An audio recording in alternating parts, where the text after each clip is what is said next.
Hello and welcome to Future Commerce, the podcast about the next generation of commerce. I'm Brian. I'm Philip, and today we have back on the show, I think you're like official alumni now, Kiri Masters from Acadia. Welcome to the show again. Hey guys, great to see you. Yeah, good to have you. We're going to get into your brand new report, which is called Fit for Purpose, and it is covering 23 next generation DSP metrics that measure what matter for businesses that do such things. But Kiri, catch us up a little bit on how things have been going for you and sort of what 2023 is shaping up to be for you guys over at Acadia and the work you're doing. Yeah, thanks for having me back on. I think the last time I was on, my title was founder of Bobsled Marketing, which is a retail marketplace agency. And that company was acquired last year by Acadia, which is a digital marketing agency that has a broader scope of services around paid media, SEO, social analytics, and CRO. And so, yeah, the past year has been in integrating there and sort of at the same time navigating lots of interesting changes and maturity of retail marketplaces as a distribution channel for retail brands, as well as a marketing channel for retail brands and sort of what we call non-endemic brands as well. That's where there's a big opportunity too. So 2023, really consolidating there and looking at what, this maturing landscape of retail media looks like. Yeah. Yeah. And that's cool. That's your area of expertise. Congratulations on making the move over to Acadia. And it's been great. You have been on a lot of our properties over the last year. People should know who you are by now, but it's good to get the update. Tell us a little bit about the report. Yeah, so Amazon DSP is a programmatic ad platform that Amazon built a few years ago. We've been using it since 2017, and it's great at building, it's great at top of funnel activities, building awareness, targeting audiences. So it does something that Amazon regular, PPC cannot do, which is target based on audiences and Amazon audiences specifically. So regular PPC is targeting keywords, more or less. But with DSP, we can target families in geographical areas, people with specific interest, outdoor enthusiasts, fitness buffs, people who've spent in this category, people who've been researching espresso machines but not purchasing them. So you think about the, hundreds of millions of people who shop or research on Amazon regularly. That's all in that data set, and we can target based on behavior and profiles using Amazon DSP. So it opens up sort of Amazon's core asset, which is all of the people interacting with Amazon.com and Prime Video and music and all of those different properties. It allows us to reach them and serve up different types of creative to them. So we know that we knew for a long time that Amazon DSP was really good at driving awareness and building the top of funnel.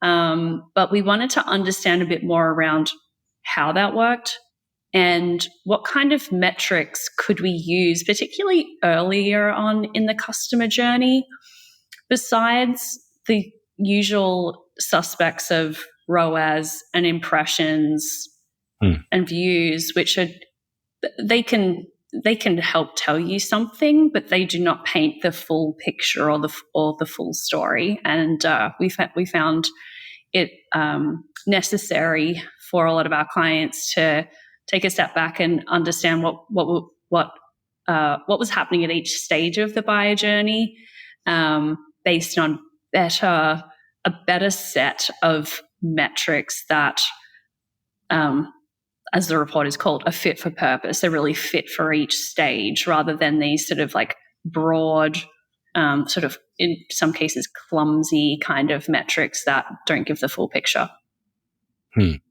And those, and you've identified 23 of them. Yeah, just a handy 23. A handy 23, yeah. So the idea is, we don't want to have 23 metrics on our dashboard. The idea is that there's about 6 to 8 metrics at each stage of the consumer journey based on different sort of audience targeting strategies.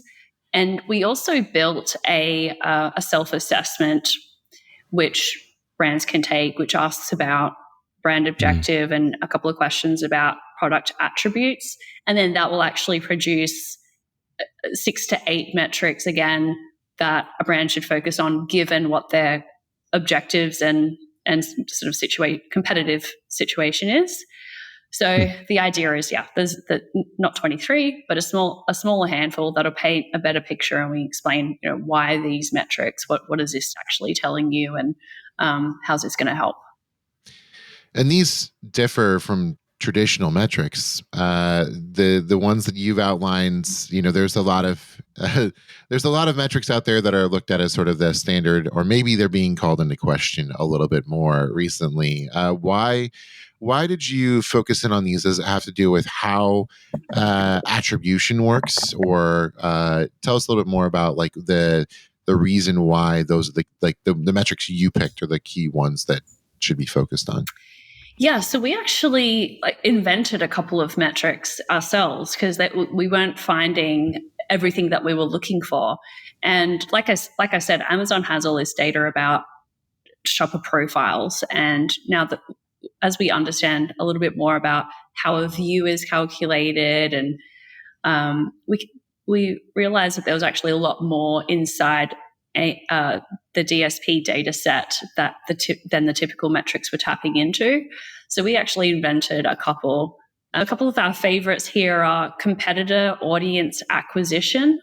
So that was the one I saw. So that's been a pretty popular one to dig into. So that calculates how many unique users from our competitors' audience we managed to reach in a given period. So this is when, in terms of a strategy that we're using, sometimes we're looking to sort of conquest a competitor's audience and take their, expose their regular shoppers to our brand. So this metric really measures the success of that, and if we're chipping away at the people who've previously bought a competitor's products. And so that's a really great leading indicator of market share.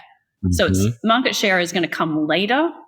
Competitor audience acquisition is a leading indicator. So it'll give us a signal of how we're doing before we actually produce better market share. Gosh, this makes me think that there should be a reverse version of that where you show how many competitors you protected your brand from. That's a good one. Yeah. Yeah, brand defense. Just in case you're fielding ideas for your next next version. Thanks, 24. I just 24. How we end to please, Kiri. So how many of these are sort of concrete data points that are tracked and sort of accessible via Amazon's DSP versus something that's inferred? Is there more inference, or is there much more data than what you're really cluing into here? Tell us a little bit about how that works, because I'm just not hip to this sort of stuff. Yeah, I think there's more data that's accessible to DSP advertisers using DSP than most people understand. So another one is, and these metrics that we sort of invented, they're not that difficult to reverse engineer if you're good at math, I guess. Another one is a review page view rate. So out of all audiences who visit your Amazon product pages, how many are actually reading the product reviews? That is data that we can pull out of Amazon DSP and use in a calculation to see what percentage of people are actually reading product reviews, which is a really good indicator of consideration. So things like that, I think that's the level of granularity that you can get out of Amazon DSP that most advertisers are not really tapping into. So it's just, for us, just seemed like a big missed opportunity to dig a little bit deeper and paint a better picture of how your campaigns are supporting things like market share, or in some instances where we've had brands who want to understand better the customer lifetime value, or how certain products sort of ladder up to future purchases. We've found some surprising surprising conclusions where a product that wasn't really on the brand's radar was actually leading to future purchases of other products. So it was like an unknown hero product that was kind of buried because no one had really sort of thought to ask that question. Interesting. So you're talking about products that led to other purchases. It's almost like you have to have products available that are digestible for intent searches, like that would show up in searches and lead to other products. It's like a bridge product or a gateway product. Yeah, this was an unknown gateway. Yeah, that was really Can you make that under more the radar. concrete? Is there an example that you can reference? Yeah, so in this particular case, it was a hair care brand that had a styling product that actually we were finding was leading to purchases, new to brand purchases. So these are people who hadn't actually purchased from the brand within the last 12 months. We actually found that this product was the gateway to other products in their sort of hair care range. So outside of the Amazon ecosystem, more broadly, there's a suite of software that professes to be able to figure this out there for you.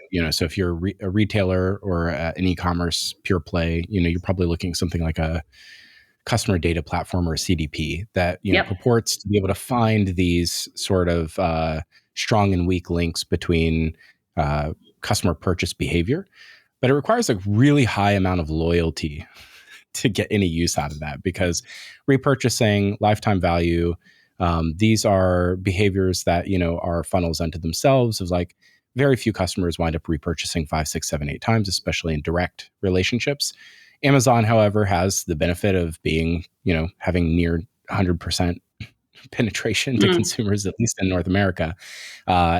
When you're looking at something like this, beyond just the purchase or the native purchase on Amazon, what can companies that you said, this non-endemic brand, like companies that don't necessarily sell products or services that are Amazon centric, like what do they do to use a DSP to their benefit? Yeah, let me actually just go back to something that you said before, which is around CDPs and Amazon having all this data. So another sort of emerging capability, it's been around for a couple of years, but we're really starting to tap into it now, is Amazon Marketing Cloud. And so what we're able, that's actually more germane to what I was talking about with that. That product, that introductory product example was really sourced from Amazon Marketing Cloud, which you do need to be using Amazon DSP advertising to get insights out of that. But that is that's a data lake of Amazon's, everything going on in the Amazon ecosystem. We can use that to obviously understand how products are being purchased, how frequently they're being purchased by different audiences, geography, etc. But what we can actually do is import first-party data from the brand as well, and layer that in, both to do some interesting, to gather some interesting insights, but then also to either whitelist or blacklist like D2C users, for example, so we can exclude those from Amazon marketing audiences or specifically include them, and get a little bit more of a sense of what's going on in those two channels. Now, the like billion-dollar question is, I would like to also understand what's going on in Target.com and Walmart, and so an interesting, and this is sort of a little bit of a rabbit hole, but Amazon wants to solve for this, but which other retailer is going to sign on for that? That's just, there's no upside for them, right?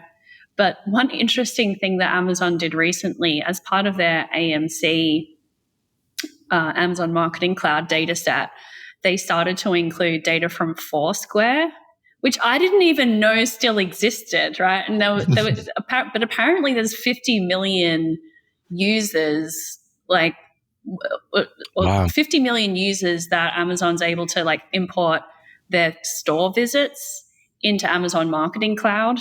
and then also somehow sort of track some attribution from place to place using Amazon Marketing Cloud. But that comes at an extra cost, and I still have some questions about how that's generated. Okay, so hold on. Let's weave a bunch of things. While we're on the topic, 50 million users for Foursquare, which, by the way, every time Foursquare is mentioned, usually comes up around South by Southwest. That's where Foursquare kind of made a name for itself, 10, 12 years ago. Whenever it comes back up, everybody's sort of aghast at the fact that it even still exists. 50 million, coincidentally, is the same number of daily active users on Roblox. So if you want to get like an idea of like a population size and density, is like if you give any credence to the emergence of Roblox as like a native advertising medium or a new place for commerce or taste to be developed for an emergent market, Foursquare could be the latent, last generation example of an early adopter. And so this is a really interesting perspective. It also makes me think about this idea of the role of second party data, which is often not talked about. But in the old days of e-commerce marketing, when we used to have to figure this stuff out by ourselves on spreadsheets and build software for it bespoke in-house, we would buy Nielsen data sets, or we would go to third-party data marts, and we would buy this sort of like data overlay for our customer information. Like, do they have a pet? Do they have a big screen TV? These were all things like HD TV. Like what kinds of things do we know about them that we can either know, buy, or infer based on their behavior, so that we can better advertise to them, segment them? What it sounds like is that whatever used to happen on the brand side with technology is now something that can happen inside of platforms that are actually commerce platforms, but they're actually valuable marketing tools unto themselves now for understanding not just your consumer, but potentially conquesting others. Yeah. And in my mind, that reorients how I think about Amazon. I don't often think about Amazon in a retail context because that's not my specialization, but it completely changes the way that I think about the role of Amazon for a brand beyond just I sell stuff on Amazon. Yeah, and this kind of leads into your question before about non-endemic brands. So if you think about brands that don't sell stuff on Amazon, so that would be car manufacturers, restaurant chains, insurance companies, banks, etc. They can still advertise using Amazon's DSP. And so I want to call out a couple of things. One is advertising on Amazon is not what you immediately think of, which is like the web app or a mobile app, and you're on Amazon, you're searching for diapers and you get served a college savings fund ad or something like that. That is possible, and I have been served ads like that.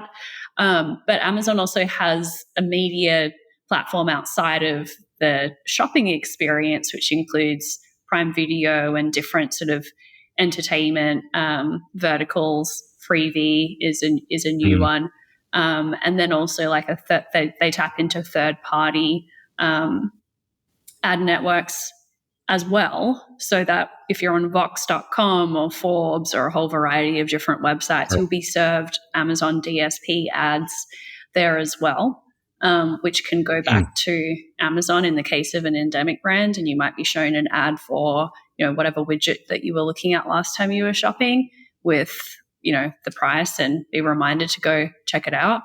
But you can also, as a non-endemic brand, tap into that as well. So if you're watching Thursday Night Football on Prime Video, the few times that I watched those games, I was seeing all the usual contenders, Allstate and some CPG brands, some emerging CPG brands like Dr. Squatch was a big advertiser initially, which is interesting. But all the typical kind of non-retail advertisers are looking to Amazon as well, because they have a lot of data about who we are, how we act, what our interests are. So it is, I think, there's some potential arbitrage there for other channels, more mature channels, where Amazon might have like either a data advantage and we can do more specific targeting, or there could be a cost advantage, and that's a little bit harder to put a finger on. Amazon has podcasts. Amazon has, music listening behavior. When you think about the kind of like cultural behaviors and the media consumption that Amazon has awareness of, it becomes much clearer to me. Audible, Twitch. books, Kindle, Twitch, the reach and the awareness of behavior across, channels for a consumer, it becomes much clearer to me the opportunity. I'm surprised to hear you say that there's any arbitrage. It doesn't seem like there's arbitrage left anywhere anymore. And to me, that means that arbitrage is what I would define as arbitrage. This is a Philip Jackson original. That is an unfair ROAS. It's like a ROAS multiple in that 6 to 10x range. Is that I want to be able to return an unfair multiple based on my investment. And that is when it's no longer arbitrage when you're down at the 2, 3, 4x. Yeah. That is just a valid marketing channel. And so would you characterize that still as like being able to have that sort of return on ad spend, return on investment as arbitrage? Yes. And I think, from our perspective, and now that I'm part of Acadia and get a little bit of a look into what other paid media channels are doing, particularly for a D2C brand, like that, there has been a lot of changes there in terms of what kind of ROAS can be expected through those channels. And we've found in the last year and a half that a lot of those brands have started to look to Amazon, and it's been a real reversal for a lot of them in terms of a philosophical question of, or a business model question that some have sort of turned to Amazon as a more affordable way of acquiring customers. Wow. Well, and you bring up ROAS, Philip, as a measure for arbitrage. I'm looking at your sheet and your report here, Kiri. You had review page view rates just above return on ad spend in the things to look at as you measure the effectiveness of your ads. It seems like with all of these channels and with the complexity of Amazon's DSP, that perhaps arbitrage does need a little bit of an update, because or like the definition of what arbitrage means might need a little bit of an update. It might not be 6 to 8 ROAS. It might be 6 to 8x some of these other metrics. Yeah, I said 6 to 10, but 6 to 10, also, yeah. But maybe the other part here, Kiri, just to kind of like layer on Brian's point, is all of this comes back to attribution. Because you can't really claim any sort of return on ad spend at all if you don't have a means of attributing. And most platforms that are, they inflate their own attribution metrics by default because they have one perspective into the life cycle of a customer. Amazon may be different. So maybe you can kind of respond to those. And let me add on to that, because that's what I do sometimes. The attribution might drive what needs to be measured, right? Attribution model might drive future behavior for sure. Yeah. Right. Yeah. Yeah. So I think the retail media industry as a whole has sort of sprung up. I was going to say it's sprung up so quickly, but Amazon's been in this game for a very long time. But it's sort of sprung up as like the latest and greatest business model for a retailer. Definitely is high margin, very scalable. So it has become very popular to launch one. I think that a couple of different points to come off from this around like the sort of the ecosystem of retail media and how effective that is for brands to, leverage more than 4 of them, for example. But this is a challenge that the retailers have recognized themselves is measurement and standards across the different platforms, and how one retailer is defining a view versus another.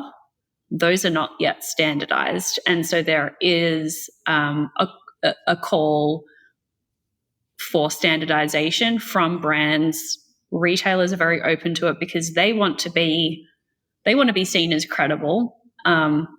And I think they're doing the best that they can. But because there is no standard and no one has agreed on a standard, then it's up to you to pick to choose what that looks like. And in a lot of cases, it is not. There isn't any standards yet. So that is some work underway by different sort of measurement committees and stuff like that to actually lock that down, which would give brands a lot more confidence about what they're actually buying. We've lived this in the podcasting space in that we, for 7 years have sold advertising against a podcast. And, the maturation of podcasts as an advertising medium took place in that same period of time. You saw a lot of investment from like Spotify and others in selling advertising, and especially programmatic advertising. So IAB and the Interactive Advertising Bureau has in the past brought standards for advertisers and lobbied on behalf of advertisers to have standards by which these platforms, at least in the podcasting space, measure audience engagement and define things like what is a listen or a download. I hear that there are similar things happening in the retail media network space. Yes. That's what you're alluding to. Yeah. It's interesting. I think that's really important because otherwise context gets lost. I think on some of these metrics, like return on ad spend might mean one thing on one platform and like look completely different on another, or like there's a number of different metrics here that I feel like could be like Philip said, like unfairly measured. Now, retail media networks are interesting. We brought them up now a couple times. I don't really view what Amazon does as like a retail media network. Kiri, what's your viewpoint on that? Look, I think the definition of a retail media network is evolving, and it's a very attractive business model. Like I said, very high margin. There are providers out there like Criteo and CitrusAd and Promote IQ who can help anyone set up a retail media network pretty quickly. So there's been sort of an explosion there, and even some properties that you wouldn't immediately call retail either, like Marriott launched a media network last year. Uber launched a media network recently. Uber, yeah. So like I've seen those properties lumped into retail media in some instances as well, which doesn't feel completely right. But I think Amazon, it does make sense, but I think that it's characterized as retail media has made it a little bit of a dark horse in the ecosystem of digital media because it gets lumped into this vertical of retail, and there's a lot of companies that don't consider themselves to be retail brands, and so they skip over it because it has this title. And then we see some data, like there's a really great chart from eMarketer, Andrew Lipsman at eMarketer, about the waves of digital marketing channels. So we had the paid media wave, the social media wave, and now we're in a retail media wave. And each successive wave had a shorter and shorter ramp up time to be something meaningful. And the ramp up to retail media spend has been the shortest of all. So I think a lot of marketers outside of retail have woken up and like, well, what's going on with Amazon? I didn't even know that was a place for us. But now we're starting to see that change. I've called this Lammer's Law, Brian. I don't know if you remember that. Oh yeah, definitely. That's, Calvin Lammers. Calvin Lammers was on. He was talking with us late last year about Uber and Lyft sort of proliferating advertising in their platforms. And I attribute it to him is that, every unused pixel, every real estate of pixel will eventually contain an ad unit if given enough time. And so that's the law. It seems to hold true at the moment for the 5 months that I've been saying that. But it's also when you look at things, if you look at where That's a whole other AI media networks. That's what we're getting into That's next. what's next. So we're already there, by the way. Like Bing's results contain sponsored ads now. That's a whole thing. Let's go. But Kiri, when you look go at pioneer it. things like retail media networks, I'm not really well versed in them. I understand what they are and what their role is, but tactically have no experience with them. But what I have been looking at recently in the last number of months is the emergence of trends reports and the trends reporting industry, and how the sort of future casting and global foresight industry has really taken a look at retail media networks and is maybe reinforcing this idea that there should be more of them.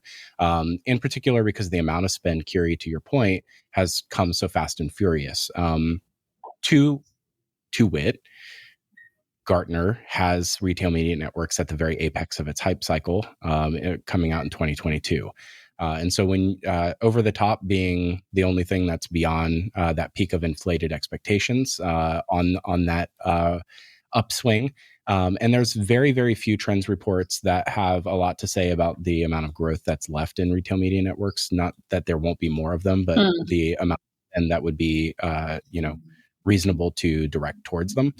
So I'm curious, as if you think they are overhyped, or if it's we love new things. We love to talk about new things, especially in the retail echo chamber. And this is new, and it's an area that you said before, may have some, we're all looking for places to put money that may have and the ability to produce a return. Thoughts on any of that? I think, yes. I think there is an element of overhype. I'll explain that. And there is an element of like this being a long-term place for media investment. So I think it is both. Where it's overhyped is every retailer and their mother launching one and expecting that their vendors are going to come to the table with meaningful budgets. My experience, even speaking with enterprise multinationals, is that they still feel like they don't even have Amazon optimized. And that's the biggest, that's the first place that you should really be optimizing your ad spend, just because of the reach and the maturity of that platform.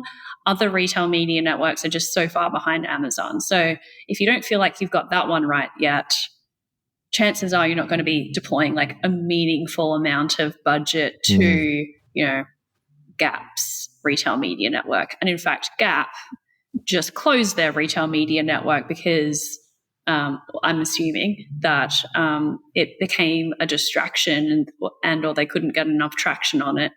So that's the overhype aspect for me, is like for a retailer to build any meaningful revenue stream from that, although it's highly profitable, there's a lack of differentiation there for a retailer, because a lot of them are using the same interface. Yeah.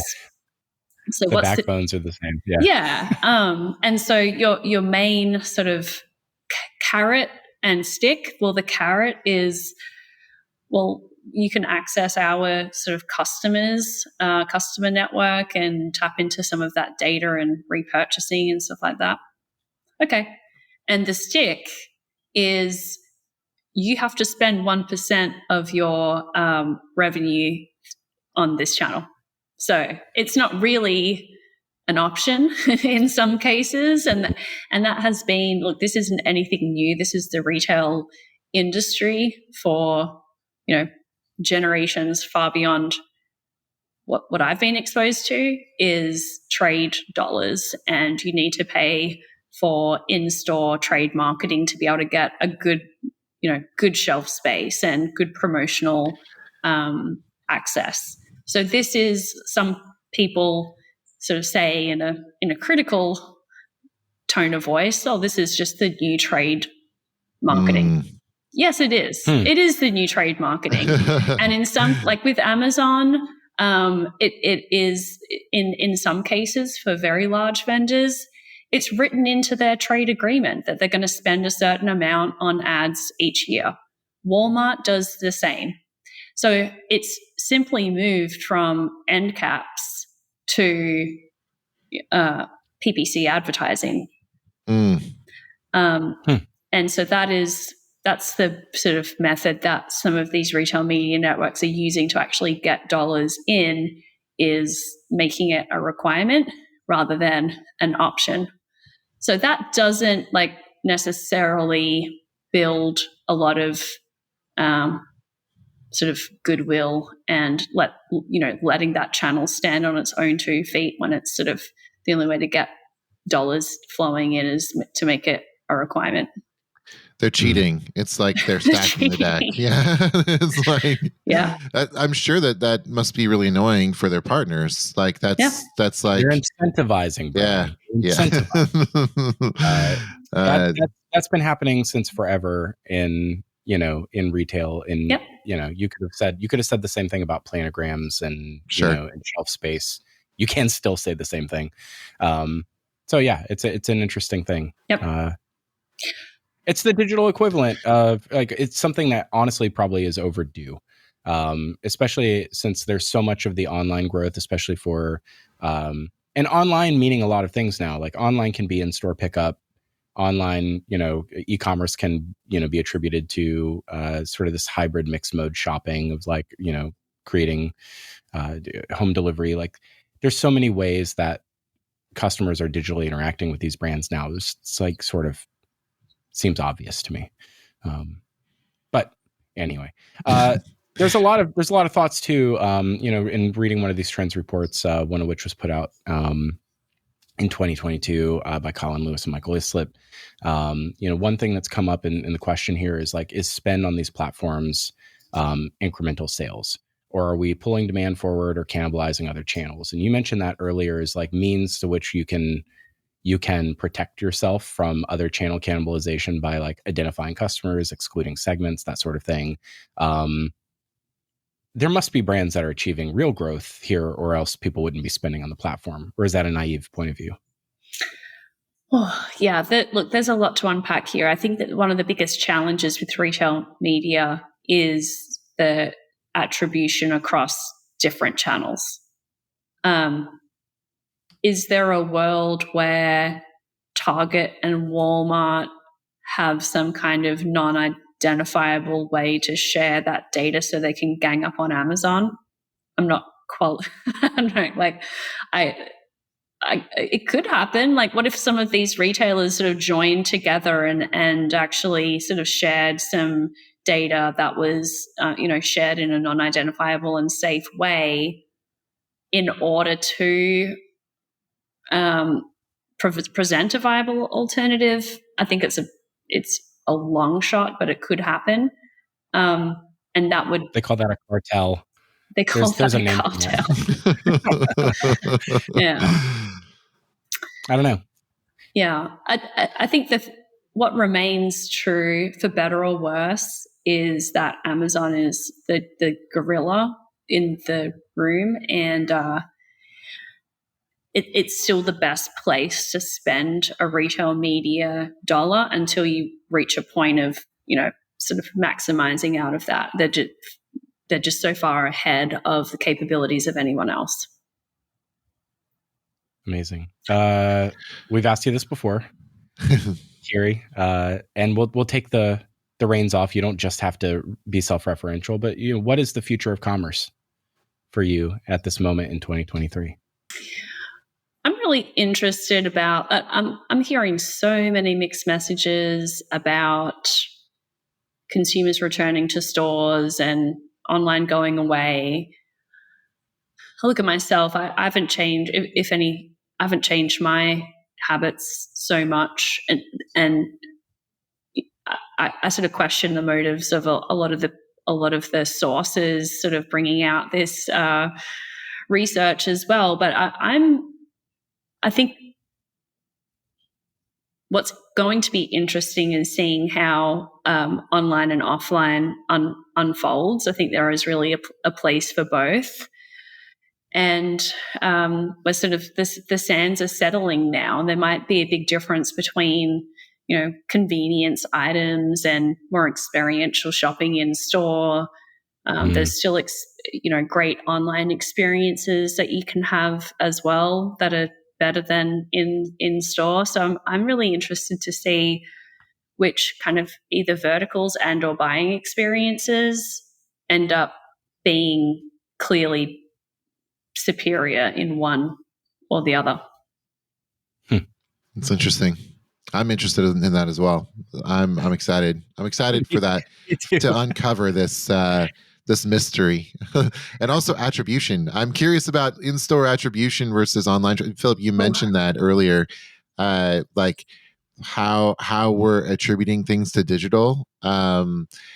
Maybe even more in-store purchases will be attributed to digital coming up here because they'll be digitally influenced. And so I am curious about the like e-commerce growth numbers and what we saw recently. I think Jason Goldberg posted something about this. I want to say, maybe don't quote me on that, but it was a chart of like the past couple years of growth and the trajectory. And I'm just curious. I am curious, Kiri, like as you are, about how in-store is going to work with digital and how we're going to like give credit to purchasing. Yeah. Wow. This has been an amazing conversation, mostly because I'm fascinated about a lot of these topics and just don't have enough exposure to it. And I'm sure that, for a lot of our audience, this might have been like an elementary overview for a bunch of things. But I'm trying to stay curious. I think that there's so many ways in which we buy, and there's so many ways in which we encounter opportunities to buy today, that we need to understand more about that customer journey. And this is helping us enrich that. Thank you so much for sharing it with us, Kiri. Where can they go get the report? Yeah, so you can go to acadia.io. That's ACADIA.io. And we have all of our research up on that site. Very good. Kiri Masters. Thanks for having me on again. Thanks, Kiri. About the future of commerce. Thank you all for listening. You find more episodes of this podcast and all future commerce properties at futurecommerce.fm.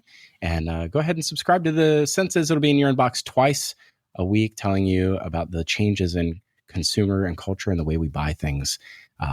Thank you so much for listening.